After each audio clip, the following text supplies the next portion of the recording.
1189 అధ్యాయాల్లో 31,084 వచనాలలో, రూతు గ్రంథములు 85 వచనాలలో ఈ 5 వచనాలు మాత్రమే ధ్యానించాలని నేను ఇష్టపడుతున్నా. కేవలం 5 వచనాలు మొదటి నుంచి చక్కగా చదివే వాళ్ళు మొదటి నుంచి 5 వరకు చదివితే చాలు. న్యాయాధిపతులు ఏలిన దినముల యందు దేశములో కరువు కలగగా యూదా బెత్లెహేము నుండి ఒక మనుష్యుడు తన భార్యను తన 2 కుమారులను వెంటబెట్టుకొని మోయాబు దేశమున కాపురమునకు వెళ్ళెను. ఆ మనుష్యుని పేరు ఎలీమెలెకు, అతని భార్య పేరు నయోమి, అతని 2 కుమారుల పేరు మహలోను, కిల్యోను. వారు యూదా బెత్లెహేము వారైన ఎఫ్రాతీయులు. వారు మోయాబు దేశమునకు వెళ్ళి అక్కడ కాపురముండిరి. నయోమి పెనిమిటైన ఎలీమెలెకు చనిపోయిన తరువాత ఆమెయు ఆమె 2 కుమారులను నిలిచి ఉండిరి. వారు మోయాబు స్త్రీలను పెళ్లి చేసుకునిరి. వారిలో ఒక దాని పేరు ఓర్పా, రెండవ దాని పేరు రూతు. వారు ఇంచుమించు 10 సంవత్సరములు అక్కడ నివసించిన తరువాత మహలోను, కిల్యోను ఇద్దరును చనిపోయిరి. కాగా ఆ స్త్రీ తాను కనిన 2 కుమారులను తన పెనిమిటియు లేనిదాయను. ప్రభు కృపను బట్టి ఈ 5 వచనాలు మాత్రమే నేను ధ్యానించడానికి సిద్ధపడ్డాను. కొంతమంది ధ్యానిస్తారు, ఆదికాండం నుంచి ప్రకటన వరకు సంపూర్ణంగా ధ్యానిస్తారు. కానీ అంత శక్తివంతుడైతేనే కాదు, అంత జ్ఞానం కూడా కాదు. ఎందుకంటే నా విద్య నాకు తెలుసు కదా. ఈ 5 వచనాలు మాత్రమే ధ్యానించడానికి నేను ఇష్టపడతాను. మొదటిగా మనం ధ్యానిస్తున్నప్పుడు ఇక మొదటి వచనం చూడండి. న్యాయాధిపతులు ఏలిన దినములందు దేశములో కరువు కలుగగా యూదా బెత్లెహేము నుండి ఒక మనుషుడు తన భార్యను తన 2 కుమారులను వెంట పెట్టుకొని మోయాబు దేశములకు కాపురముండుటకు వెళ్ళెను. మనకు స్పష్టంగా ఇక్కడ అర్థమవుతుంది, ఒక దేశంలో కరువు వచ్చింది, అది మనకు స్పష్టంగా తెలుస్తుంది. కాకపోతే ఆ కరువులో వారు భయపడ్డారు. ఎట్లా భయపడ్డారు? ఇటువంటి కరువే మరొక చాట వచ్చింది. తీయండి, ఆదికాండము 12వ అధ్యాయం 9-10 వచనం. ఆదికాండము. అబ్రాము ఇంకా ప్రయాణము చేయుచు దక్షిణ దిక్కుకు వెళ్ళెను. అప్పుడు ఆ దేశంలో కరువు వచ్చెను. ఆ దేశంలో కరువు భారముగా ఉన్నందున అబ్రాము ఐగుప్తు దేశంలో నివసించుటకు అక్కడికి వెళ్ళెను. ఇక్కడ మనం ధ్యానించుకున్న మాట ఏమంటే, అప్పుడు అబ్రాహాము ఇంకో ప్రయాణం చేస్తుండగా దక్షిణ దిక్కున వెళ్ళాను.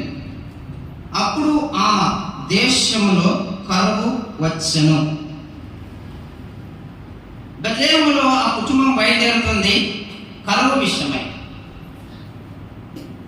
విషయమై బయలుదేరుతుంది. అబ్రాహాము బయలుదేరుతున్నటువంటి ఒక కాలంలో ఆ సమయంలో కరువు వచ్చింది. కాకపోతే కరువు సమయంలో బెత్లెహేములో ఉంటున్నటువంటి కుటుంబము ఎవరిని ఆశ్రయించింది?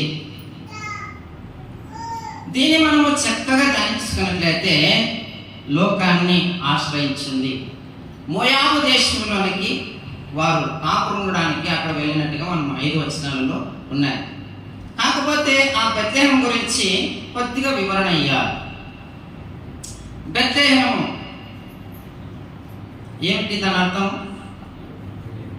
రొట్టెల ఇల్లు, గృహం. ఇంకో విషయం, యూదా స్తుతి. అక్కడ కింద భాగంలో ఇంకొక వచనంలో ఒక మాట ఉంది. అది ఏమిటంటే, నేను స్టడీ చేసిన ఉన్నది ఎఫ్రాతా. అక్కడ ఉంది, కొంచెం చూడండి. ఎఫ్రాతా రూతు గ్రంథంలోనే ఎఫ్రాతా. ఇక్కడ 2వ వచనం చదవండి. వారు యూదా బెత్లెహేము వారైన ఎఫ్రాతీయులు. ఎఫ్రాతీయులు అనగా అది ఫలించుట అన గమనించండి. స్తుతి, రొట్టెల ఇల్లు, ఫలించుట, ఈ 3 మీ దృష్టిలో ఉంచాలి. స్తుతి, రొట్టెల ఇల్లు, ఫలించుట, ఈ 3 మీ హృదయంలో ఇప్పుడు ఉంటే ఖచ్చితంగా ఫలిస్తామని నా నమ్మకం. వెళుతున్నటువంటి ఊరు ఏమిటిని విడిచి వెళ్తున్నారంటే, ఒకటి స్తుతించడం విడిచినారు, రెండవది రొట్టెల ఇల్లుని విడిచినారు, మూడవదిగా ఫలించుట విడిచారు. కానీ వాళ్ళకు కర వచ్చిందిగా. మనం కూడా కొన్నిసార్లు కర వచ్చినప్పుడు ఎక్కడో ఒక చోట దాక్కుని వెళతాం. కానీ నిజమైన విశ్వాసి అలా ఉండడు. కరువు వచ్చిందంటే ధైర్యంగా నిలబడతాం, ప్రాణాలకు తెగించి నిలబడతాం. కాకపోతే ఈ కుటుంబంలో జరిగిన సంఘటన ఏమి? అబ్రాహాముకి కరువు వచ్చింది, ఆయన ఐగుప్తుని ఆశ్రయించినాడు. అలాగైతే సంఘములో నీవు ఉన్నావు, అన్న సంఘములో నీవు ఉన్నావు, అమ్మ సంఘములో ఉన్నారు, వినండి జాగ్రత్త. సంఘములో మీరున్నారు, సంఘములో కరువు వచ్చిందని ఎవరిని నీవు ఆశ్రయిస్తున్నావు? కుటుంబంలో సమస్య వచ్చింది, భార్యకు భర్తకు సమస్య వచ్చింది, ఎవరిని నీవు ఆశ్రయిస్తున్నావు? లోకాన్ని ఆశ్రయిస్తున్నావా, లేదా సంఘాన్ని ఆశ్రయిస్తున్నావా, సంఘ నాయకులని ఆశ్రయిస్తున్నావా? దేనిని మీరు ఆశ్రయిస్తున్నారు? అబ్రాహాముకైతే ప్రయాణం ఇచ్చుండగా కరువు కాలము సంభవించింది, ఆయన ఐగుప్తుని ఆశ్రయించినాడు. ఐగుప్తు అనగా లోకం, లోక ఆశలు, భవిష్యత్తు ఇంకను సంఘములో ఉండవని, లోకములో పడిపోకున్నట్టు జాగ్రత్త పడాలని అనుకుంటూ పడిపోయావేమో. సంఘములో ఉన్నాను, నాకేమిటో కొదవలేదు అని అనుకొని లోకంలో ఉన్నామే ఒక్కతూరు ధ్యానించుకొని నేను పరీక్షించుకో. ఎందుకంటే నేను కూడా ఒకప్పుడు సంఘంలో ఉండేవాడిని, కానీ నా మనసు అంతా లోకం మీద ఉండేది. ఆ స్థితిలో నువ్వేమైనా ఉన్నావేమో ఈనాడు. రొట్టె విరుస్తున్నావు, స్తుతిస్తున్నావు, ఫలించడం లేదు. నామకార్థ భక్తితో నీవు ఉన్నావేమో ఈనాడు. భార్య భర్తల మధ్య జగడాలు వచ్చినప్పుడు ఏ విధంగా నువ్వు నడుచుకుంటున్నావు? కుటుంబంలో సమస్య ఎదురైనప్పుడు దేనిని నువ్వు ఆశ్రయిస్తున్నావు? లోకస్తుల దగ్గరికి వెళ్ళి ఆశ్రయిస్తున్నావా, లేదా దేవుని సన్నిధానంలో కనిపెడుతూ దేవుని సంకష్టలను ఆశ్రయిస్తున్నావా? అబ్రాహాము మర్చిపోయాడు, పిలిచిన దేవుడు, నమ్మదగిన దేవుడిని మర్చిపోయాడు అబ్రాహాము. ఆయన మర్చినది 8వ వచనంలో ఉంది. అక్కడ ఏం మర్చిపోయాడని పై భాగంలో ఏమని తెలుసా? యెహోవాకు బలిపీఠమును కట్టి యెహోవాను నామమున ప్రార్థన చేశాను. ఆయన మర్చిపోయాడు. వాళ్ళు నంబర్ 1 పనిని స్తుతించడం మానేశారు. నంబర్ 2 ప్రార్థన మానేశారు. నంబర్ 3 లోకంలోనికి కలిసిపోయావు. వీటిలోనూ ఏ దానిలో నడుస్తున్నావు? అలాగైతే కింది భాగంలో మనం చూసుకున్నట్లు వెళితే, కింది భాగంలో మనం చూడండి, అదే అబ్రహాము రాసిన అదే ఆది కాండమే మనం చూస్తున్నట్లయితే 12:13 కూడా చూడనా? నీ వలన నాకు మేలు కలుగునట్లును, నిన్ను బట్టి నేను బ్రతుకున్నట్లును నీవు నా సహోదరుని దయచేసి చెప్పుమనెను. అబ్రాహాము ఐగుప్తులో చేరినప్పుడు ఐగుప్తులో ఆ స్త్రీ మిక్కిలి సౌందర్యవతి ఉండుట చూచిది. ఫరో యొక్క అధిపతులు ఆమెను చూచి ఫరో ఆమెను పొగిడిరి కనుక ఆ స్త్రీ ఫరో ఇంటికి తేబడెను. ప్రియులారా, ఇక్కడ గమనించవలసిన మాట ఏమిటంటే, అబ్రాహాము జీవితంలో పయనిస్తున్నప్పుడు కొన్ని ఒడిదుడుకులు, మార్పులు కలుగుతున్నాయి. అబ్రాహాము అనుకున్నాడు, నేను ఒక దేవుని ఆలోచనలో ఉన్నాను, దేవుని యొక్క కట్టడలను పాలిస్తున్నాను అని. ఎప్పుడైతే ఐగుప్తుని ఆశ్రయించినాడో దేవునిని మర్చిన అబ్రాహాముగా మనం చూస్తున్నాం. ఆ ఐగుప్తులో ప్రవేశించినప్పుడు ఒక అబద్ధం ఆడినాడు. ఏమని? నీవు నా భార్యవు కదా, ఎంతో అందంగా ఉన్నావు, ఈ ఒక్కసారికి నేను బ్రతుకున్నట్లుగా మళ్ళీ నా అన్నని నువ్వు చెప్పు. పిల్లలు గమనించండి, ఒక విశ్వాసంగా బ్రతుకుతున్నావు, దేవుని కుమారుడుగా బతుకుతున్నావు, సంఘములో స్థిరపడ్డావు, మరొక విశ్వాసిని అమ్మవేయట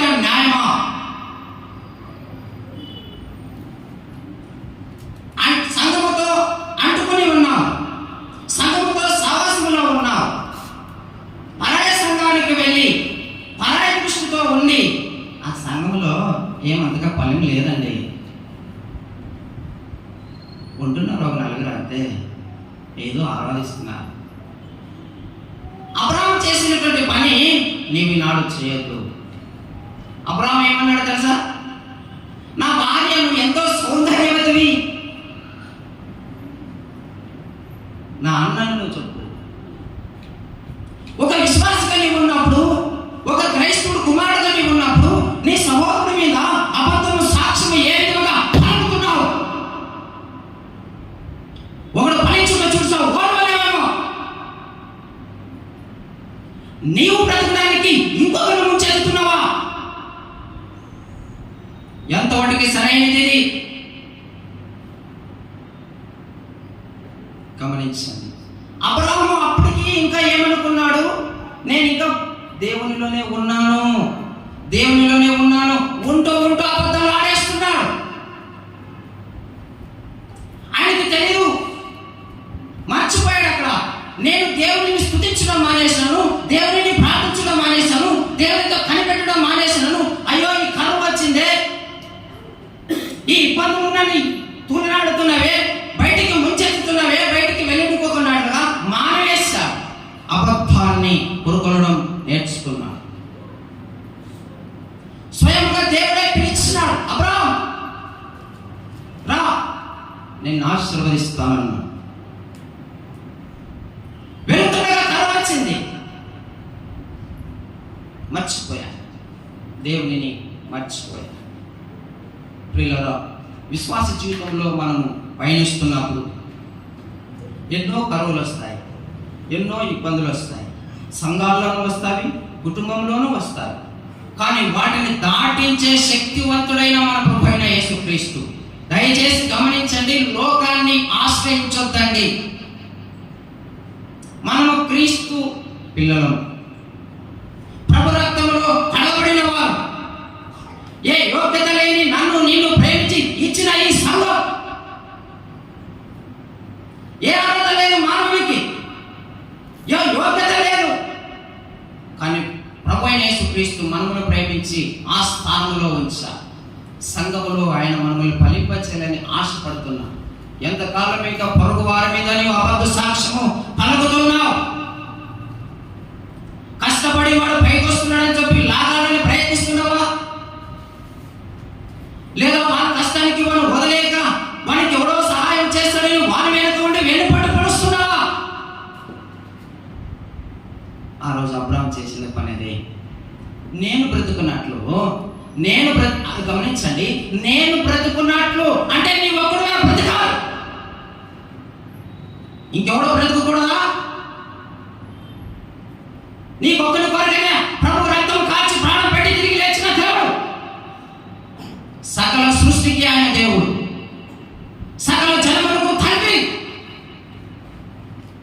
గమనించాను. సంఘములో మనం ఉంటున్నాం, సంఘములో ఒడదొడుకులు సహజమే.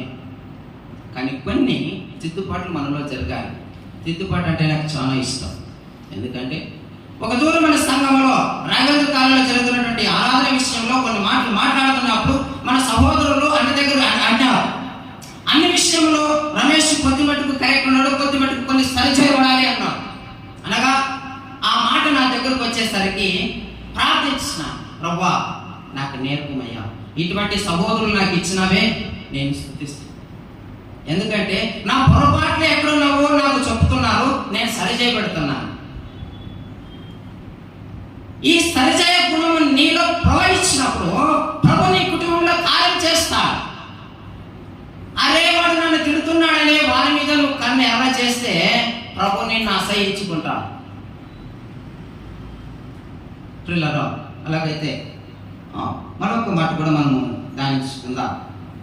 ఋతు గ్రంథంలో మరొక మాట మనము ధ్యానించుకుందాం. ఋతు గ్రంథంలో మరొక మాట మనము ధ్యానించుకుందాం. 2వ వచనం. ఆ మనుషుని పేరు ఎలిమెలెకు, అతని భార్య పేరు నయోమి. అతని ఇద్దరు కుమారులు వెళ్ళి మాలోను కిల్లోను వారు యూదా బెత్లెహేము వారై ఎఫ్రాతీయులు. వారు మోయాబు దేశముకు వెళ్ళి అక్కడ కాపురం ఉండిరి. ఇంచుమించుగా ఇంచుమించుగా వారు ఉండే స్థలాన్ని విడిచిపెట్టి ఆ దేశాన్ని చేరుకున్నారు. మోయాబు అనగా తండ్రి లేనివాడు అని అర్థం. ఒక అనాదిగా ఉంటున్నటువంటి స్థలంలోనికి వెళ్ళారు. ఎవరు? ఆ కుటుంబం అంతా 3 పురుషులు 1 స్త్రీ వెళ్ళారు. ఈరోజు నీ కుటుంబము ప్రభు యొక్క సన్నిధాన్ని విడిచిపెట్టి, ప్రభు యొక్క బలను విడిచిపెట్టి, ప్రభుని స్తుతించడం అనుకుని, సహోదరులతో సహవాసం విడిచిపెట్టి, దేవునితో సంబంధమును విడిచిపెట్టి దేనిలో నీవు ప్రవేశిస్తున్నావు?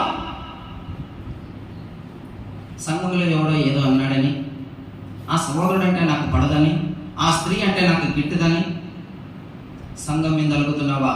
విశ్వాసి ఒకటి మర్చిపోతున్నావు, దేవుడు సంఘానికి శిరస్సై ఉన్నాడు. దేవుడు సంఘానికి శిరస్సై ఉన్నాడు. మనిషిని చూడొద్దు. మనిషిని చూస్తే నష్టపోతావు. నేను అదే పని చేశాను కొంతకాలం క్రితం. మనిషిని వైపు చూసి నేను నష్టపోయా, ప్రభుకు దూరం అయిపోయా. తర్వాత ప్రభు కృపను బట్టి నన్ను దగ్గరకు చేర్చుకున్నా. తండ్రి లేని స్థలంలోనికి వారు వెళ్ళారు.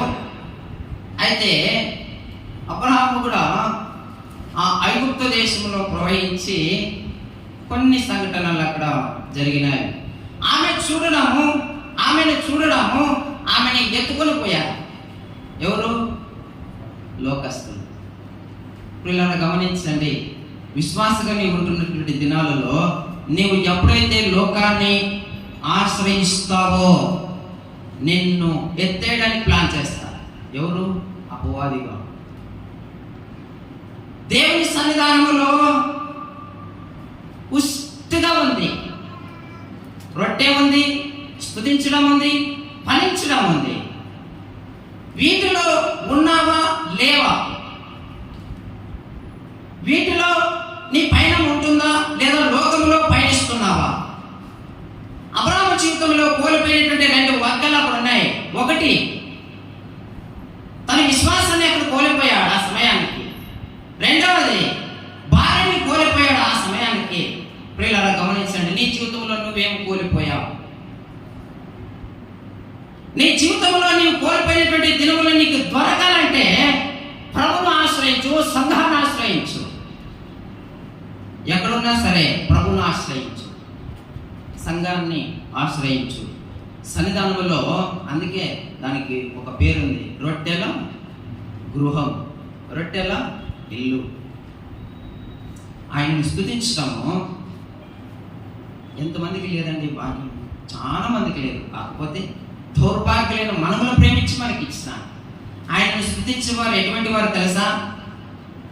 పరిశుద్ధులు, నీతిమంతులు.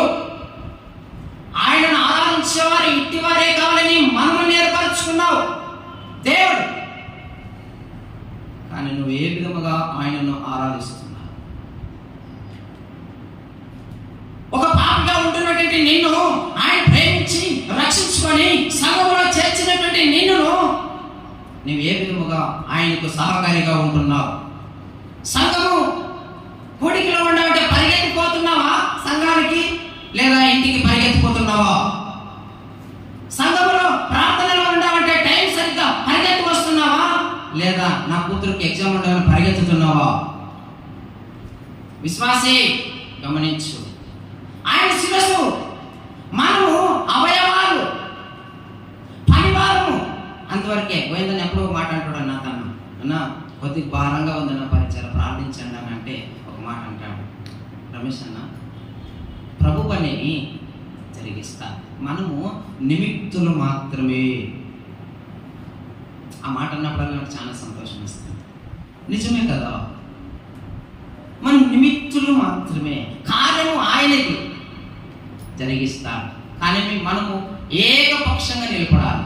ఆయన వైపు మనము నిలబడాలి. కరువు దినములలో సంఘములో కరువు ఉందని, కుటుంబంలో కరువు ఉందని దేనిని ఆశ్రయించినాని ఒక జీవిత ప్రశ్న. లోకాన్ని ఆశ్రయించే సంఘాన్ని కోల్పోతావు, లేదా సంఘములోనే ఉన్నాను నేను లోకాన్ని ఆశ్రయించలేదు అనుకుంటే నీ భ్రమ. సంఘాన్ని నియమములను పాటిస్తున్నావా? 10 గంటలకు ఆరాధన అంటే 10 నిమిషాలు ముందుకున్నావా? భారం ఎవరికి ఉంటుందంటే ప్రభుత్వ సహవాసం చేసే వారికి ఒకటే ఉంటుంది. నీవు ప్రభుత్వ సహవాసం చేస్తున్నావా లేదా? భ్రమపడారు, మందిరంలో ఉన్నాము, మాకేం భయం లేదు, ప్రభు వస్తే నేను అందరూ పోతాం పరలోకానికి. నెవర్. చేర్చబడేది అనేకులు, ఎక్కబడేది కొందరే. ప్రభు సూటిగా సెలవించినాడు ఆ మాటని. పిల్లలకిచ్చి రాత్రంటే అందరూ వచ్చేసినాడు ఆ సమయానికి. నీ రక్షణ వస్త్రం ఏది అని అడిగితే ఏంటి అన్న,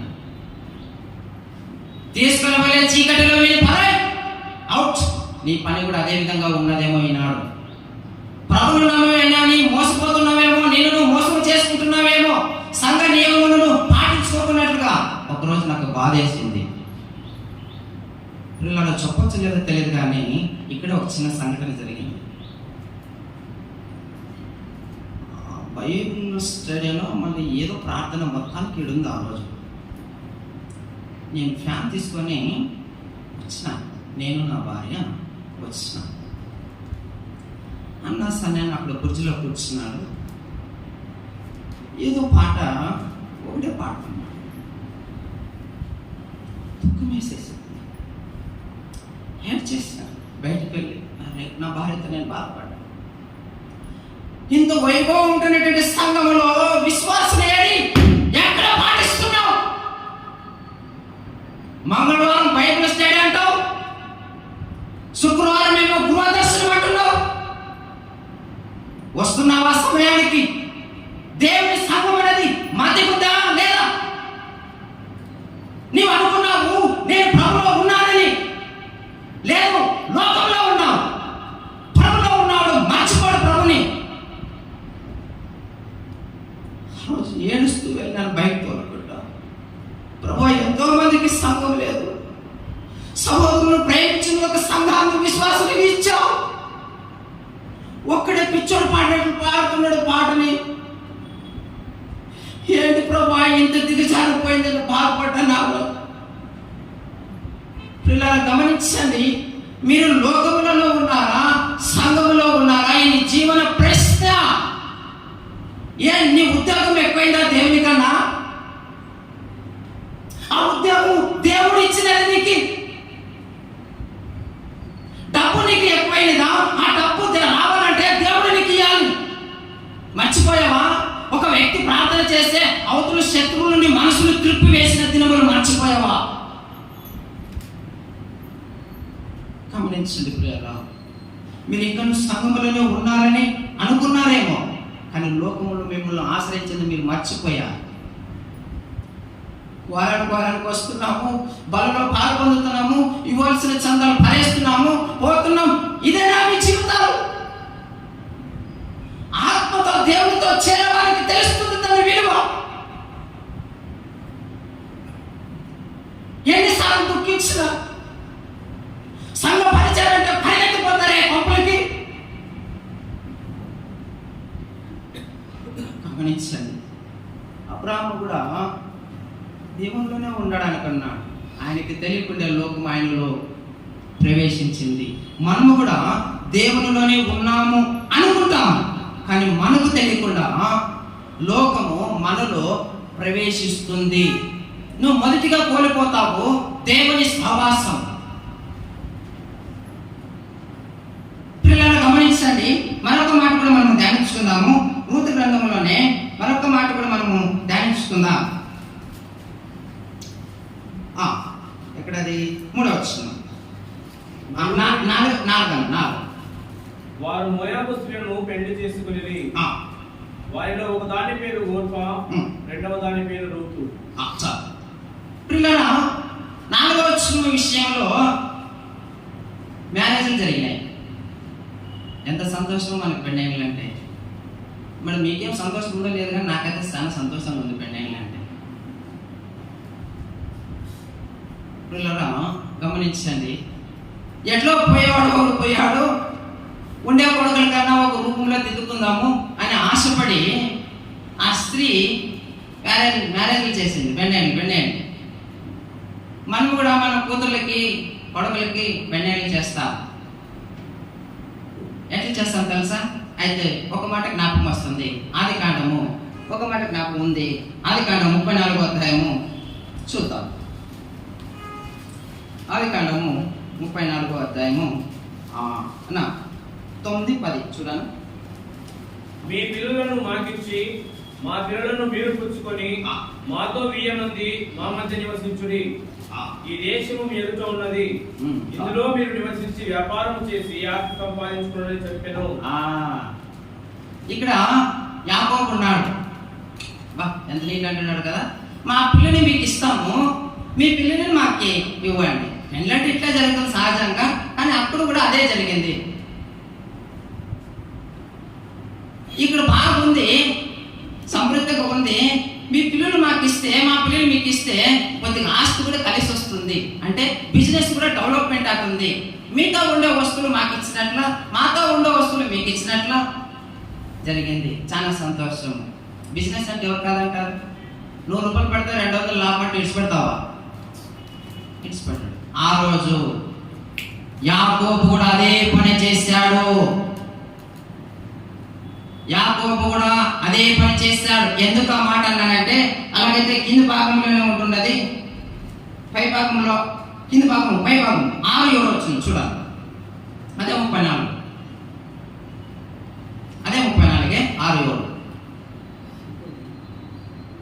షెకెము తన తండ్రి హమోరు యాకోబుతో మాట్లాడుతూ అతని ఎదురుకు వచ్చాడు. యాకోబు కుమారులు ఆ సంగతి విని అడుగులో నుండి వచ్చింది. అతడు యాకోబు కుమార్తెతో సహించి ఇశ్రాయేలు జనములో అవమానకరమైన కార్యం చేశాను. అక్కడ కావాల్సింది ఇశ్రాయేలు ప్రజలు. పిల్లలు గమనించండి, మనం కూడా విశ్వాసులమైన వారము పెళ్ళిళ్ళు చేస్తాం, మన పిల్లలకి చేస్తాం. నేను కూడా 4 చేసినాను, 1 కాదు 2 కాదు 4. 2 అన్యుల పెళ్ళి, 2 క్రైస్తవుల పెళ్ళి.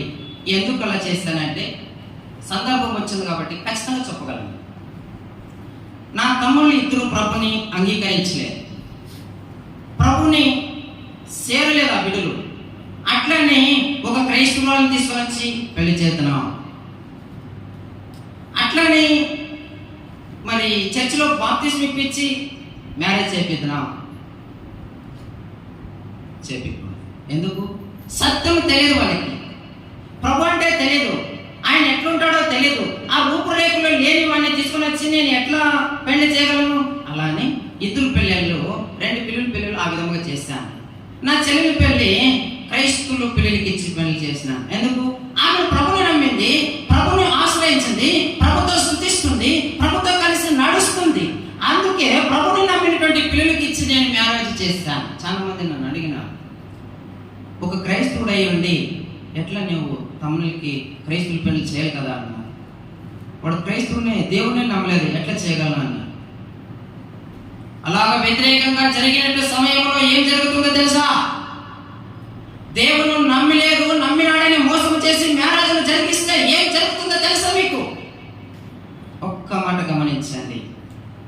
అక్కడే ఉంటుంది, పక్కన ఉంటుంది చూడన్నా. అక్కడ ఆయనను చంపి వస్తారు. 26వ వచనం చూడన్నా. వారు హమోరును అతని కుమారుడైన షెకెమును కత్తివాత చంపి షెకెము ఇంట నుండి దీనాను తీసుకుని వెళ్ళిపోయింది. ఆ విధముగా జరిగింది అక్కడ. ఎందుకు జరిగిందంటే వారు ఇరువురు మనసు పట్టారని. ఇశ్రాయేలు ప్రజలు ప్రత్యేకింపబడిన వారు, దేవుని పిల్లలమైనటువంటి మనము ప్రత్యేకింపబడిన వారు. ఈ పిల్లల విషయంలో, పెళ్ళిళ్ళ విషయంలో చాలా జాగ్రత్తగా మనం తీసుకోవాల్సిందిగా ప్రభు పేరున మనవి చేస్తున్నాం. ఎందుకంటే ఈ కాలంలో జరుగుతున్నవి, కొంతమంది పెళ్లిల కొరకు బాప్తిసాలు ఇస్తున్నారు. పెళ్లిళ్ళు త్వరగా కావాలి, ఎవరో ఒకరు చిక్కే చాలు అన్నట్లుగా పెళ్లిళ్ళు జరుగుతున్నాయి. కాకపోతే ఆ సమయంలో అదుపు తప్పినటువంటి కుటుంబం కుమారులకి రోషం పొడుచుకొచ్చింది, పౌరుషం తెచ్చిపెట్టింది. ఆ మాట ఇశ్రాయేలు ప్రజలను ఎక్కడైనా తగద ఎంత అవమానం ఇది! జీర్ణించుకోవడానికి శక్తి చాలదు అని రోషం పుట్టుకొచ్చింది ఆ బిడ్డలకి, యాకోబు కుమారులకి. తర్వాత ఏదో అదో ఇదో అని సరైన తూగు పంపించినారు. మన జీవితాల్లో కూడా అదేమో కొన్ని సాంప్రదాయాలు ఉన్నాయి. పిల్లలు ఎక్కడైనా కొద్దిగా ట్రాక్ తప్పినా, పిల్లోడు ఎక్కడైనా కొద్దిగా ట్రాక్ తప్పినా కొన్ని చూసి చూడలేకట్లుగా మ్యారేజ్ చేసి పంపించేస్తా. జరిగే పరిణామం ఇది బయలుపడుతుంది. జరిగే ప్రయాణం ఇదే. వారికి ఏదో ఆస్తుందని, వారికి ఏదో అందొస్తుందని, ఒకడే కుమారుడని, కోట్లకు ఆస్తుందని ఆశపడి ప్రభునందు విశ్వాసం వచ్చినటువంటి నీ బిడ్డను, ప్రభునందు విశ్వాసం వచ్చినటువంటి నీ కుమారుడును లోకమును ఆశ్రయించి ప్రభు నామకార్థ భక్తిలో ఉండేటువంటి క్రైస్తవునికి ఇచ్చి పెళ్లిళ్ళు చేస్తున్నావా? ఈనాడు నష్టపోయేది నీవే. చూసినాగా భర్తను చంపి లేపుకొచ్చేస్తారు, ఆ పాపని ఇంటికి తీసుకొచ్చేస్తారు. దీనాన్ని తీసుకొచ్చారు కదన్నా, తీసుకొచ్చారు. మన జీవితాలలో కూడా ప్రభుని నమ్మినటువంటి పిల్లలు కుల భేదాలు ఖచ్చితంగా ఉండకూడదు. ఒక ఆమె నాకు ఒకరోజు ఫోన్ చేసి అడిగింది, ఫలానా వాళ్ళు పాపను ఇవ్వచ్చా ఇవ్వలేదా అని నన్ను అడిగింది, నా కూతురని. నేను అన్నా, ఒకే మాట అన్నా, పనికి మాలైన కులస్తులు వచ్చినా ఇస్తా, కానీ ప్రభుని నమ్మి ఉండాలి, ప్రభు సేవలో ఉండాలి, ప్రభు కొరకు నిలబడిన కుటుంబముగా ఉండాలి. ఆ రోజు నేను తీర్మానం తీసుకున్న తీర్మానం. ఈరోజు నీ తీర్మానం ఎట్లుంది? ఇంకా కులాలు మేము ఒకటి, మేము ఒకటి అని వేరువేరుగా ఉంటున్నారా? అట్లయితే నువ్వు బలలో చేయడానికి యోగ్యురాలు కాదు. అట్లయితే ప్రభు పాత్రలో పాల్పొందడానికి నీవు అర్హుడు కాదు. ఎప్పుడైతే నీ కులాన్ని కట్టబెడతావో, నీ మతాన్ని కట్టబెడతావో అప్పుడే అందులో చేయవై. ఏక శరీరం అది, 36 శరీరాలు కాదవి. ఒకే క్రీస్తు, ఒకే ప్రభు లోకానికి వచ్చినది. కులానికి ఒక దేవుడు రాలేదు, మా సర్వ మానవాళి కొరకే ఒకే దేవుడు వచ్చాడు, ఒకడే మరణించాడు, ఒకడే పునరుద్ధానుడే లేచాడు. ఆయనే మన ప్రభు అయిన యేసు క్రీస్తు. ఆయన జ్ఞాపకార్థంగా కదా, ఆయన జ్ఞాపకార్థంగా మనకి ఇచ్చినటువంటి భోజనంలో ఏ విధంగా చేవేస్తున్నావు గమనించుకో. నేను ఇంకా క్రీస్తులోనే ఉన్నాననుకున్నావు, నువ్వు ఇంకా సంఘంలోనే ఉన్నాననుకున్నావు, కానీ నీకు తెలియకుండా లోకము నిన్ను ఆకర్షించింది. నీకే తెలియకుండా లోకం ఆకర్షించింది, మర్చిపోయావా? ఒకప్పుడు గంటల తరబడి ప్రార్థించేవాడు, ఇప్పుడు ఎందుకు ప్రార్థించడం లేదు? ఒకప్పుడు సంఘంలో పరిచయం ఉంది, మీటింగ్ ఉందంటే అందరికన్నా పరిగెత్తే స్త్రీ పురుషులు, ఇప్పుడు ఎందుకు రావడం లేదు? అనగా నీలో లోకము పనిచేస్తుంది, నీలో లోకము పనిచేస్తుంది. నువ్వు అనుకుంటున్నావేమో నేను ఇంకా మందిరంలో ఉన్నాను, అన్నులకు బాగా కనబడుతున్నానని. అన్నులకు కాదు నువ్వు కనబడాల్సింది, నిన్ను నమ్మి సంఘంలో చేర్చుకున్నాడే ప్రభు, ప్రభుకు కనబడాలి. ఎప్పుడుంది గమనించండి పిల్లారా. ఆయనను మనం భుజిస్తున్నప్పుడు, ఆ శరీరంలో పాలుభాగస్తులు అవుతున్నప్పుడు మనం ఏకాత్మతో ఆయనను ఆరాధించాలి. అదే కదా ఏకాత్మ అంటే, ఏకత్వము. పెళ్లిళ్ళ విషయంలో పెద్ద జాగ్రత్తలు మీరు తీసుకోండి. అందుకే అక్కడ ఆ సంఘటన జరిగింది. తర్వాత ఆమెకు భర్త ఉన్నాడా పోయాడనా? పోయాడు. బహుశా బంధువులలో నా ఆస్తులు బాగుండావి, మా బంధువులలో ఆస్తులు బాగుండావి, వాళ్ళకే ఇచ్చి పెళ్లి చేస్తామని అనుకున్నావేమో. ఆ సమయానికి నీళ్ళలో ముంచి పెళ్లి చేసేద్దాము. పిల్లలు గమనించండి, ఇలాగ పెళ్లి చేసిన వాళ్ళు కొంతమంది జీవితాలు నాశనం అయిపోయారు. పుట్టగతులు లేకపోయినా కొంతమంది విషయాలు ప్రభు దైవాలు నాకు తెలుసు. ప్రభుని నమ్మినామని నమ్మలేని వాళ్ళని చేత బైబిల్ పెట్టించి స్టేజ్ మీద లక్షలు పెట్టి పెళ్లి చేస్తారు. సంవత్సరం తిరిక్క ముందే అవుట్. వారు మనుషులను మోసం చేయొచ్చు, దేవుని కా. నీవు నేను మనుషుల మోసం చేయగలను, దేవుని కా. గమనించండి, ప్రతిదాని విషయంలో ప్రభు మనకు ముందుగా ఉండాలి. ఇందులో మీకు అర్థమైనటువంటి పాటలు ఎంతవరకు నాకు తెలియదు, కాకపోతే దేవుడు మీతో మాట్లాడుతున్నాడని నేను నమ్ముతున్నాను ప్రియులారా. అలాగైతే మరొక వచనము కూడా మనము చూసుకుందాం. 5వ వచనం, రూతు. వారు ఇంచుమించు 10 సంవత్సరములు అక్కడ నివసించిన తర్వాత మహలోను, కిల్లోను, ఇద్దరును చనిపోయి. పిల్లగా అక్కడ ఈ నయోమికి అప్పటికన్నా బుద్ధి రావాలి. ఎప్పుడు? భర్త చనిపోయినప్పుడు. కాకపోతే అక్కడ ఇంకా ఉన్నాడు, ఇద్దరు కుమారులు కూడా చచ్చిపోయారు. ఆమె మర్చిపోయింది నేను విడిచొచ్చింది దేవుని సన్నిధిని. ఆమె మర్చిపోయింది దేవుని స్తుతించుతాను. ఆమె మర్చిపోయింది ఆ దేవునితో ఉండి నేను ఫలించడం లేదని.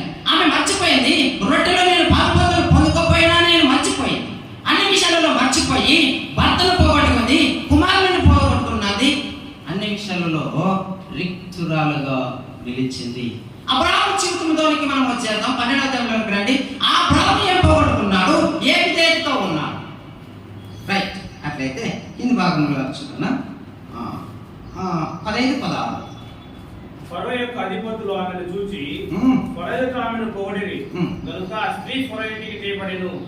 అతడు ఆమెను బట్టి అబ్రాహామునకు మేలు చేసెను. అందువలన అతనికి గొర్రెలు, గొడ్ల మగ గాడిదలు, దాసులు, పనికత్తెలు, ఆడుగాడిదలు, ఒంటెలు ఇయ్యబడెను. ఇక్కడ అబ్రాహాము ఆనకులు పుచ్చుకున్నాడు. మనం కూడా కొంతమంది ఎవరైనా ఇస్తే కానుకలు వద్దాం కూడా తీసుకుంటా ఉండవు, మర్చిపోకుండా తీసుకెళ్తాం. వారు ఇంకా చోట్ల చేయి పెట్టినా లేదా మన చేయి ముందు ఉంటుంది. పిల్లలు గమనించండి, అబ్రాహాము అన్నాడు, ఒరే మూర్ఖుడా, ఈమె నా భార్యరా? నన్ను పిలిచిన దేవుడు, నమ్మదగిన దేవుడు, నన్ను పోషించడానికి శక్తి సామర్థ్యం కలిగిన దేవుడు అనే విశ్వాసంతో ఆ మాట పలికింటే అబ్రాహాము భార్య తన నుంచి వెళ్ళిపోవడానికి యోగ్యత లేదు.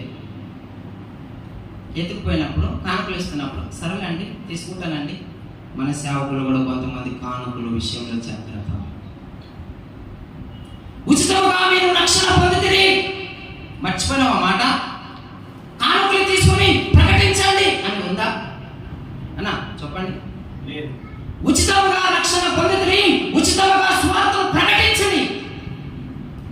నువ్వు ఏ విధంగా ప్రకటిస్తున్నావు సువార్త? ప్రియులారా, నన్ను కొన్ని గ్రామాలకు వెళుతుంటాను, కొంతమంది కలుస్తుంటాను లోకస్తులను. వెళ్ళి వారికి ప్రార్థన చేసి దేవుని స్వార్థ కొద్ది మట్టుకు అందించి వస్తున్నప్పుడు వాళ్ళకు తోచింది ఇస్తారు. ఇంతవరకు అయింది ఏ ఒక్క రూపాయి కూడా ఇప్పించుకోలే. అయ్యో మీరేమన్నా కొంతమంది సేవకులు అయితే ఇస్తే తీసుకుంటారు కదా, నువ్వేం లేదమ్మా, నా సమర్పణ ఇది కాదు. ఎవరో ఇస్తే నేను తీసుకోను, నా సంఘస్థులు నా విశ్వాసాలు ఇస్తే నేను తీసుకుంటాను. నువ్వు ఎవరు లోకస్తులు ఇచ్చడానికి? ఇప్పుడు ఇక్కడ 11, 12, 13 కూడికలలో లోకస్తులు ఇస్తున్నారా, సంఘస్థులు ఇస్తున్నారా? లోకస్తులను వెళ్ళి అడుగుతావా?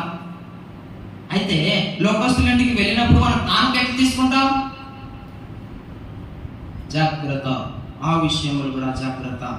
అబ్రహాము కానుక విషయంలో కూడా తప్పిపోయాడు. ఒరే పిచ్చోడా, నన్ను పిలిచినటువంటి దేవుడు భూమిని ఆకాశాన్ని నోటి మాట చేత సృష్టించి అందులో సమస్తాన్ని కలిగి చేసిన తర్వాత నన్ను తన పోలికలతో సృష్టించుకున్న సృష్టికర్తడు ప్రకటించలేకపోయాడు. కానుకలు ఇస్తుంటే మౌనంగా ఉన్నాడు. గొర్రెలు ఎంత బాగుండవు కదా, అవి గొర్రెలు, గాడులు, ఇంకా కుక్కలు కూడా ఇచ్చితే బాగుండే ఆ సమయంలో. అయితే నువ్వు ఏమేమి పుచ్చుకుంటున్నావు? సంఘానికి తెలియకుండా ఎక్కడికి వెళ్ళి ఏమేమి తీసుకుంటున్నావు? జాగ్రత్త. సంఘం చూడకపోవచ్చు, మనిషిని చూడకపోవచ్చు, దేవుడు నిన్ను చూస్తున్నాడు. దేవుడు నిన్ను చూస్తున్నాడు, అది మర్చిపో. అబ్రాహాము అప్పటికే అనుకున్నాడు ఇంకా ఏమని, నేను దేవునిలోనే ఉన్నాను, నాతో దేవుడు ఉన్నాడు. భ్రమ, నీవు కూడా భ్రమపడుతున్నామో దేవుడు నాలో ఉన్నాడని. లోకము తెలియకుండా అబ్రాహాముకు ఆశ్రయం ఇచ్చింది. అబ్రాహాము నీకు బాగుంది రాయడా, గొర్రెలు ఇస్తాను, ఆదివారం చర్చికి పోవద్దు, మంచి వ్యాపారం ఆలోచిస్తాను, నేను మంచి బిజినెస్ డెవలప్మెంట్ చేస్తాను. విశ్వాసి ఆడిపోతే కొంచెం కూర్చుంటూ వస్తావు, ఏది వస్తుంది? ఏది రాదు. ఏదైనా వస్తుందా? ఏది రాదు. గమనించినప్పుడు పిల్లలు ఆ విధంగా లోకము మనలో ఆకర్షించబడుతుంది. ఒకప్పుడు నేను ఆ విధంగా ఆకర్షించబడ్డాను లోకానికి. ప్రభుని ఇక్కడ ఈ యొక్క మందిరానికి నేను వస్తూ నా భార్యను నా కూతుర్ని సంఘములో పరవేసి నేను నా సొంత పనికి పరిగెత్తవాను. అప్పుడు తెలియదు దేవుడు సావాసం నాతో చేయాలని కోరుతున్నాడని. ఓ నా ప్రియ విశ్వాసి గమనించినాడు, దేవుడు నీతో సావాసం చేయాలనుకుంటున్నాడు. నయోమిలో ఐగుప్తుని ఆశ్రయించినాము, మోయాబు దేశంలో తండ్రి లేని వారిని ఆశ్రయించినారు వారు. అబ్రహాము ఐగుప్తుని ఆశ్రయించిన. నీవు ఎవరిని ఆశ్రయిస్తున్నావు? ఒక్కతూరి నేను పరీక్షించుకో. నిజమేనా? సంఘములో పరిచయం ఉందంటే నేను పరిగెత్తుకొని లేకపోతున్నానే, సంఘములో చాపలేసేది ఉందని నేను పరిగెత్తలేకపోతున్నానే, కొత్తమైన భారం ఉందా? ఎన్నోతో నేను తలొస్తాను. దేవుని పరిచయం చేయడము ఎంతో మందికి లేదు. అనుకూలమైన మనకు ప్రకటించినాడు దేవుడు, మీరు చేయండి. ఆ సేవను పక్కకు పెట్టేసి మన కుటుంబంలో సేవ చేసుకొచ్చున్నాం. భార్యకు భర్త సేవిస్తాడు, భర్త భార్యకు సేవిస్తాడు. అబ్బా నువ్వు ఎంత అందగత్తివో, చీర కడతా ఇలాంటి దాన్ని ఇంకొకటి ఉండదు. ఈ పొగడుతులు వాస్తవం చెప్పాలంటే రాక్షసులు అంట.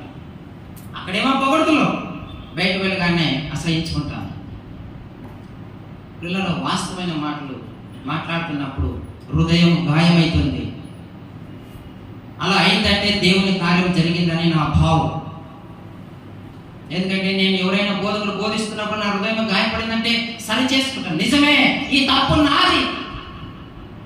కొన్నిసార్లు మన ఇంట్లో విడిచిపెట్టి పక్కన ఇంట్లో ఏర్పడతాం. మన ఇంట్లో సమస్యలు ఎన్నో ఉంటాయి, కాకపోతే పక్కన సంసారంలో ఏర్పడతాం. జాగ్రత్త, కొన్ని విషయాల్లో మనం జాగ్రత్తలు తీసుకోవాలి. లోకం ఎట్లా ఆకర్షిస్తుందన్నావు? లోకం డైరెక్ట్ గా వచ్చి ఇదిగో రమేష్, ఇదిగో స్టాండ్లీ, నీ ఎదుర్కొన్నాను లోకం రా అంటుందా? లే, నీకే తెలియకుండా ఆకర్షిస్తుంది. అది మెల్లమెల్లగా సంఘానికి దూరం చేస్తుంది, మెల్లమెల్లగా సహోదరులకు దూరం చేస్తుంది, మెల్లమెల్లగా స్థుతికి దూరం చేస్తుంది, మెల్లమెల్లగా పాత్రకు దూరం చేస్తుంది, మెల్లమెల్లగా ఆత్మీయ స్థితిలో నిన్ను దిగజారుస్తుంది. ఒకప్పుడు నా అనుభవ జీవితం ఆత్మీయ స్థితి పడిపోయింది. దేవుని కృపను బట్టి మరలా లేపాడు. మీరందరూ ప్రార్థించగా ఈ బలైనది ఈనాడు ఈ విధముగా నిలబడడానికి జరిగింది. అబ్రహాము జీవితంలో కూడా కొన్ని మలుపులు తిరిగినాయి. అయితే ఒక మాట 5వ వచనం చదువునా రోతు. వారు ఇంచుమించు 10 సంవత్సరములు అక్కడ నివసించిన తరువాత మహలోను కిల్యోను ఇద్దరును చనిపోయి కాగా ఆ స్త్రీ తాను కనిన 2 కుమారులను తన బెనిపెట్టియు లేనిదాయను. వారికి ఆహారం ఇచ్చుటకు యెహోవా తన జనులను దర్శించినని ఆమె మోయాబు దేశములో వినెను. కనుక మోయాబు దేశము విడిచి వెళ్ళుటకై ఆమెయు ఆమె కోడళ్లను ప్రయాణమైరి. ఈ స్త్రీకి 3 సస్తే గానీ బుద్ధి రాలే. 3 చనిపోయినా, 3 చచ్చిపోయినా. ఓ విశ్వాసి, గమనిస్తున్నావా? నీలో స్తుతించడం ఉందా? నీలో రొట్టెలో పాల్గొనడం ఉందా? నీలో ఫలించడం ఉందా? ఈ 3లో నువ్వు బ్రతికే ఉన్నావా? నువ్వు ఈ 3లో ఇంకా సజీవంతంగా ఉన్నావా లేదా? ఆమె అయితే చనిపోయింది. ఒకవేళ నీవు కూడా చచ్చిపోయిన స్థితిలో ఉంటే నీకు ఈనాడు ఒక శుభవార్త ఆలోచనలో నిర్భయంగా సెలవిస్తుంది. ఆలోచనలో నిర్భయంగా సెలవిస్తుంది. ఏమో తెలుసా? వారికి ఆహారం ఇచ్చుటకు యెహోవా తన ప్రజలను దర్శించునని ఆమె మోయాబు దేశంలో వినెను. ఈనాడు ఆత్మీయ స్థితిలో పడిపోయావేమో, దేవుని సన్నిధానంలో నిలవలేకపోతున్నావేమో లోకములో. ఈనాడు నిన్ను దేవుడు పిలుస్తున్నాడు. ఆనాడు కరువు కాలంలో మోయాబుని ఆశ్రయించి, లోకాన్ని ఆశ్రయించి తిరిగి అదే పట్టణానికి, అదే మందిరానికి, అదే స్థలానికి దేవుడు పిలుపు అందింది. అక్కడ ఉంటున్నటువంటి జనములతో నుంచి యెహోవా ప్రకటించాడు, తిరిగి రా, ఆత్మీయ జీవితాన్ని పెంచుకో. ఎన్ని మార్లు నువ్వు తప్పిపోయావు, ఈనాడు ప్రభు నిన్ను పిలుస్తున్నా.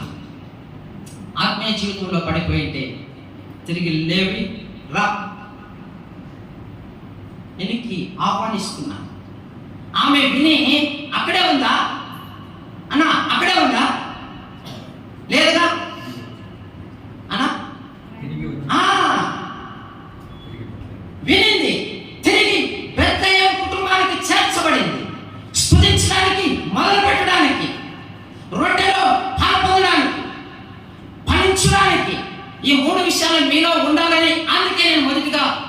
సంవత్సరాలు జరిగింది. తిరిగి ఈనాడు ప్రభు నిన్ను ఆహ్వానిస్తున్నాడు. ఆయనతో సహవాసం చేయడానికి మరలా ఆహ్వానిస్తున్నాడు. ఓ విశ్వాసి, లోకములో నేను దేవునిలో ఉన్నాను అని నీ పడిపోయిన స్థితిలో ఉన్నావేమో. అయితే విను, దేవుడి నాడు నిన్ను పిలుస్తున్నాడు. ఆ స్త్రీకి ఆహ్వానం ఇచ్చినాడు. తిరిగి వాళ్ళు ప్రయాణమైరి.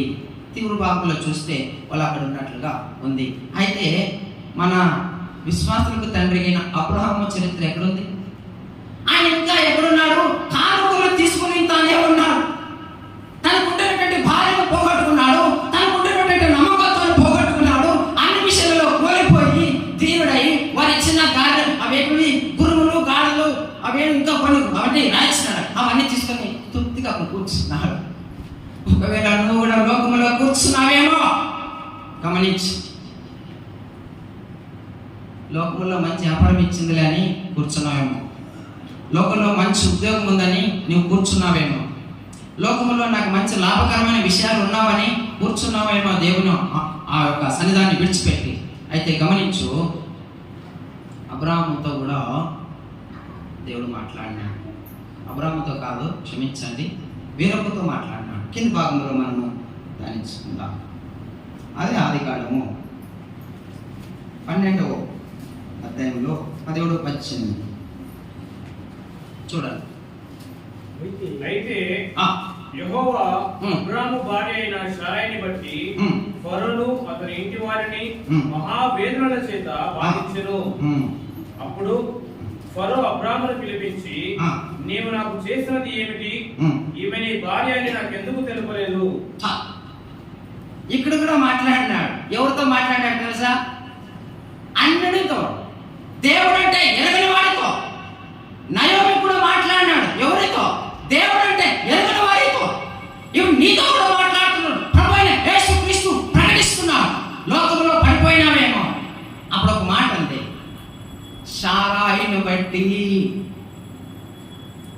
సంఘాన్ని బట్టి నీతో మాట్లాడుతున్నాడేమో. సంఘం, మనము ఆయన ప్రియులు, ఆయన మన ప్రియుడు. సంఘం ఈనాడు నీతో మాట్లాడుతుంది. లోకంలో ఉన్నావేమో. శారాయిని బట్టి అక్కడ వచ్చి అబ్రాహాము ఒక తిట్టినాడు. హే అబ్రాహాం, నువ్వు ఎందుకు చెప్పలేదురా ఈమె నీ భార్య అని? కొన్నిసార్లు లోకస్తులు కూడా మనల్ని తిడతారు. ఏమని? ఛీ, దేవుని నమ్ముకున్నావే హనికి మాలినోడా, ఈరోజు ఆదివారం మనకు తెలీదా అన్నా కూడా, మా అమ్మ నాన్న పోయినారు, నేను ఇంట్లో ఉంటా. మా డాడీ ఉన్నాడు చర్చిలో, నేను ఇంట్లో ఉంటా. పిల్లలు గమనిస్తున్నామా? లోకస్తులతో కూడా దేవుడు మనల్ని హెచ్చరిస్తారు. సంఘములో చేర్చబడడానికి, సంఘములో నివసించడానికి. ప్రియులారా, ఈనాడు సంఘం హెచ్చరిస్తుంది. నువ్వు లోకములో ఎంతకాలం బ్రతుకుతావు? యథార్థమైన జీవితం లేక ఎంతకాలం బ్రతుకుతావు? నామకార్థ భక్తిలో ఎంతకాలం బ్రతుకుతున్నావు? ఒక్కరోజైనా దేవునికి మనసారా జీవిస్తాను అనే ఆలోచన నీలో ఏమైనా ఉందా? ఒక ఉంటే నువ్వు ధన్యుడివే, ధన్యురాలివే. ఒకవేళ లేదా, ఈనాడు ఒక తీర్మానం తీసుకో. ఓ అమ్మ, నువ్వు చెప్పేదేంటి? మా పుట్టుకతోనే మేము క్రైస్తులు. నువ్వేంది పుట్టేందుకు చెప్పేది? నిన్న కాక మొన్న వచ్చి ఏదేదో మాట్లాడుతున్నావు. నిజమే, నిన్న కాక మొన్న నేను వచ్చిన వాడిని. దేవుడు అనే సత్యం తెలియదు. దేవునితో సహవాసం చేస్తే తెలుస్తుంది దేవుడు ఎలా ఉంటాడు. ఈ రోజైనా దేవుడితో సహవాసం చేసిన అనుభవం, జ్ఞానం నీకుందా? గమనించండి, మనిషి ప్రార్థిస్తే, మన్ను చేత నిర్మించబడిన మానవుడు ప్రార్థిస్తే దేవుడు కలుగుతాడు. ఆ సత్యాన్ని అబ్రాహాము మర్చిపోయాడు. ఓ, మొదటిగా బలిపీఠాలు కట్టాడు, స్తుతియాగం చేశాడు, బలులు అర్పించాడు, ప్రార్థన చేశాడు. తనకే తెలియకుండా నాశనం అయిపోయాడు. ఒక అన్యుడి దగ్గర తిట్టించుకుంటున్నాడు. సర్వోన్నత దేవుని కుమారుడు నీవని ఎందుకు? ఆ దేవుడే నీకు పంపి ఉన్నాడని చెప్పలేదే. ఈమె నీ భార్య అని ఎందుకు చెప్పలేదు? అబద్ధం ఆడతావా? గమనించండి ప్రియులారా, అబ్రాహాముతో కూడా దేవుడు తర్వాత ఎక్కడ వచ్చినట్టు తెలుసా? అయితే కింది భాగంలో ఒక మాట ఉంది. 13వ అధ్యాయము ఆదికాండము 4వ వచనం చూడండి. తాను మొదట బలిపీఠమును కట్టిన చోట చేరెను. అక్కడ అబ్రాము యెహోవా నామమున ప్రార్థన చేసెను. అయిపోయింది. ప్రియులారా, నయోమికైతే కోల్పోయిన తర్వాత తిరిగి బెత్లెహేము దొరికింది. అబ్రాహాముకైతే తిరిగి ఆ సహవాసము దొరికింది. మరలా బలిపీఠము కట్టి మళ్ళీ స్తుతించడం చాలు చేశాడు, బలులు అర్పించడం చాలు చేశాడు, మరలా ప్రార్థించడం చాలు చేశాడు, మరలా ఫలించడం చాలు చేశాడు. కరువు వచ్చిందని లోకంలో కలిసిపోయినటువంటి జీవితాలు మీ ముందు ఉంచినాడు. దేవుడు ఈనాడు మన మధ్య ఉంచినాడు. ఈనాడు నిర్ణయము నీదే, నిర్ణయము నీదే. ఒకవేళ దేవుడు నిజముగా నాతో మాట్లాడుతున్నాడు, దేవుని మందిరానికి నేను వెళ్ళాలి, దేవుని సహవాసంలో ఉండాలి, దేవునితో అంటగొట్టబడాలి, దేవుడు నాతో మాట్లాడాలి, నీలో నాలో ఫలించాలి అనే ఒక ఆలోచన నీలో ఉంటే ఈనాడు మనసును సరి చేసుకొని ప్రభు వైపు తిరుగు. అబ్రాహాము తిరిగాడు, మరలా బలిపీఠము కట్టాడు. నయోమి తిరిగింది, తరిగి తన యొక్క రొట్టెల ఇల్లుకు బయలుదేరింది. ఈనాడు నీ స్థితి ఎక్కడుంది? ప్రభువా దయచేసి నన్ను క్షమిస్తావా అంటే నాయనా క్షమించేసిన అనే దేవుడే మన దేవుడు. అందుకే దావీదు ఒక చోట అన్నాడు, దేవా దేనినైనా నువ్వు బాగొట్టు కానీ నీ సన్నిధానంలో నా దీపము తీసివేయద్దు అన్నాడు. ఎంత అనుభవ జ్ఞానం లేకపోతే ఆ మాట అంటాడు దేవుడు. ఆ యొక్క దావీదు అంటాడు దేవునితో. పిల్లలు గమనించండి, ఆయన సన్నిధానంలో అనుభవిస్తే తెలుస్తుంది. ఆయన సన్నిధానంలో అనుభవించుకున్నట్లే ఉంటే ఏమైతే గమనించండి. ఒకటి స్తుతించడానికి దూరం అయిపోయిందేమో, రెండవదిగా నీ సంఘములో రొట్టె విరుటూరం లేదేమో, నీవు సావాసంలో లేదేమో, మూడవదిగా నీ జీవితము ఫలభరితముగా ఉందా? ఆత్మీయ జీవితంలో ఫలభరితముగా ఉందంటే నీవు దేవునితో సావాసం చేస్తున్నావు అని నిదర్శనం. ఒకవేళ ఆత్మీయంగా నువ్వు ఫలించడం లేదంటే నువ్వు ఎంత డ్రెస్సులు వేసినా, ఎంత హోదాగా తిరిగినా జీరో. ఆర్థికంగా నువ్వు స్థిరపడచ్చు, ఆస్తులు అంతస్తులు పెరగవచ్చు, దేవునితో ఫలాలు నీకు ఉండవు. క్లియర్. ఆత్మీయ స్థితి లేకపోతే అంత జీరో. నీ సన్నిధానంలో ఉందో ఒకవేళ ఉంటే నువ్వు ధన్యురాలివి, ధన్యుడివి. ఒకవేళ లేదంటే ప్రభు ఈనాడు ఆశ్రయం కల్పిస్తున్నాడు, నీకు ఆహ్వానిస్తున్నాడు. ప్రభువా నిజముగా నేను తప్పిపోయిన వాడిని, సంఘంలో ఉన్నాను అనుకున్నాను కానీ లోకంలో ఉన్నా. ఇది మొదలుకొని నేను నీతో సావాసం చేయాలని ఆశించాను. ప్రభువా దయచేసి నన్ను చేర్చుకుంటే ఏ మాత్రము కూడా ఆలోచించు. తప్పిపోయిన కుమారుడు ఇంకా దూరముగా ఉన్నాననే హత్తుకున్నాను. ఈనాడు నేను నన్ను ప్రభు ఆహ్వానిస్తున్నాను. ఆయన నిన్ను హత్తుకోవాలని ఆశిస్తున్నాను. ప్రభులో సన్నిధానంలో ఉన్నావని దూరం ఉన్నావేమో, దయచేసి గమనించండి. ఈరోజు ప్రభు నిన్ను ఆహ్వానిస్తున్నాను. నిజమే ప్రభు, నేను తప్పిపోయినాను, ఈ రోజు నుంచి నేను నీతో సావాసం చేస్తాను. ఎన్నో విషయాల్లో నేను పడిపోయిన దానినే ఈరోజు నేను నీతో ఉంటాను అని నువ్వు ఒక తీర్మానం చేస్తే ప్రభు ఈనాడు నుంచి నీతో పాటు నడుస్తా. ప్రభు ఈ మాటలు దీవించుకుంటాను.